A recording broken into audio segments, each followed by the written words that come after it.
Hey everyone, it's Anne Sinclair, and today I want to talk to you about 6 signs that you may have parasites. So parasites, 1 in 4 of us have a parasite and we don't even know. People often attribute their symptoms of sleep-related issues or digestive-related issues to other things and don't necessarily think about a parasite. And most of the time people think that they have to travel overseas or interstate or somewhere like that to developing countries to be able to get a parasite. And that's not necessarily true. In 2009, the powers that be decided that they would water all of our fruit and vegetables with grey water in Sydney. And with that, the water wasn't treated properly and everybody got blastocystis hominis. And I was one of those people, and I probably still have it today, but I no longer have symptoms for it. So it's not only travelling overseas and stuff that you get parasites from, you can get it from right here.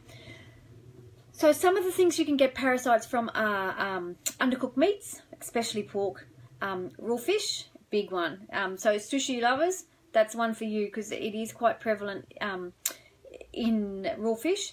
There's a woman from America called Anne-Marie Gittelman who is one of the leading naturopathic people on parasites and things, and she recommends nobody eats sushi because of the parasite factor involved.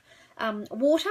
So water can, harbour lots of bacteria and pathogens and parasites in them, especially things like tank water or well water or things like that. You can, increase your risk of getting a parasite.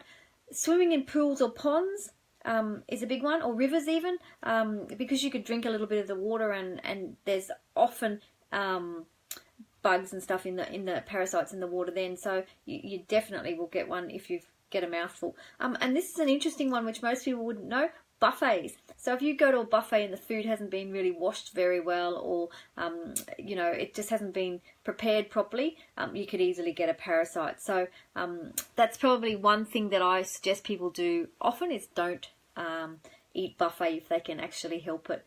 Pets can also give us parasites, or farm animals. If you go for a farm stay or something like that, you could easily pick up a parasite from a farm animal. So 6 signs that you could have a parasite. The first one I would say is unexplained constipation or diarrhea. You've tried lots of things, you've added more fibre, you've reduced your stress, you're not dehydrated, so you've taken on enough water, so things are moving, you're exercising, you seem to be doing everything right, but you still have unexplained constipation and diarrhea. So that's probably the first one. The second one is bloating and gas at night, and this can be not only from parasites, but it can be from other things. But these are some of the symptoms that I find people are more likely to have that once we test and stuff. So parasites are nocturnal, so the interesting thing is that you will get more symptoms at night if you have a parasite, so that's something to be mindful of. The other thing is adult acne. So acne on your back and on your forehead, generally good giveaway signs that you have a parasite, especially if you've never had that before, so that's something that is often the case. Sometimes I see it in people with rosacea, so the redness on their cheeks, eczema and psoriasis too. They are not exclusively parasite driven. There are autoimmune factors involved in those, but some people I see that have those conditions also can have a parasite, so that's worth noting. Number 4, I think we're at, anal itching at night.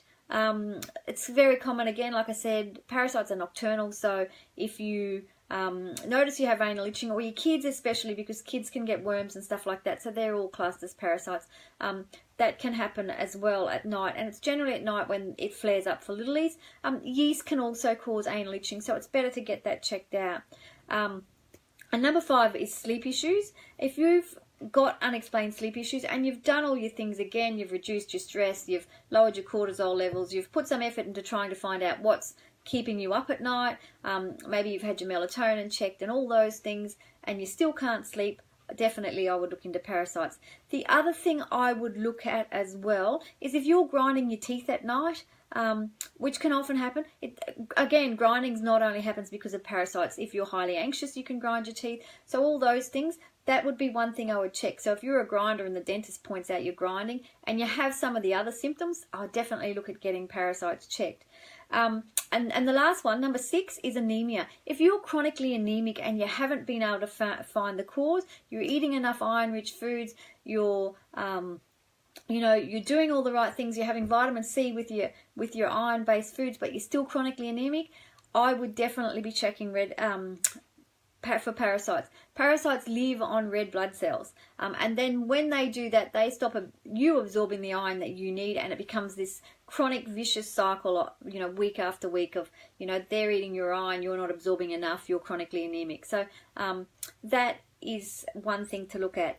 If you have 3 or 4 of these signs, you might want to get tested for a parasite, because there's a possibility you could have one. So some things to remember about this: if you get a parasite, it means something in your digestion higher up is not working, and generally it's hydrochloric acid in your stomach. So if you find out you have a parasite, well, you need to do something about your hydrochloric acid level before you can actually fix or treat the parasite, because you need to be stopping pathogens coming down. So with hydrochloric acid, what it's meant to do is it kills any bacteria or parasites or anything when you eat foods or drink water. So it's worthwhile working on having some digestive stimulation and getting your hydrochloric acid working properly. And remember, as we age, we do lose hydrochloric acid as well. It's not as good as it was at the outset. So parasites can be cyclic, so remember that. So if you treat parasites, you might have to treat them again in 2 weeks later or a month later, because depending on the parasite, they all have their own time frame. So it's worthwhile thinking about that. So because you want to treat them for the entire life cycle, rather than just treat them for the first 2 weeks and not come back. I hope you found this useful. Actually, there's one more thing. Parasites make a thing called a biofilm. So in the biofilm, it actually stops you from killing the parasite, because it's made this thing that you can't penetrate with anything that you give it. So you need to break down the biofilm first. Yes, Leanne, I'll answer your question right at the end if I can. I hope you've, so getting back to the biofilm, you need to break down the biofilm before you start to treat the parasites. So I hope you found this useful. Please click like and make a comment, because now Facebook will show it to many more of you if it gets a comment, which is really great. And I want to get more people thinking about how, if they've got conditions that aren't getting better, that maybe it could be a parasite and maybe it could be related to parasites. So if you would like more information, get in touch, book in for a free 15-minute consult, and I'll walk you through how I treat parasites. And Leanne's asked, can we get tested for more than parasites in one go? Hormones. You can, but it's difficult. So generally there's 2 things you can do with parasites. I do a thing called a CDSA, which is a complete digestive stool analysis. And basically they look at your poo under a microscope, and they you can get a PCR one, which I send people off to the doctor to get, and it basically looks for fragments of DNA of parasites, so you can tell whether you've got a parasite that way. Hormones is a completely different thing. You'd have to do hormone testing as an aside as that. But for things like some of those things that I explained, some of it can be, for example, sleep issues. That could also be a hormonal issue. So you need to sort of work your way through the list of things to do before you, discard one and get the other one. So I hope that's helpful, Leanne. And I wish everybody a fabulous day. I'll talk to you soon. See you later.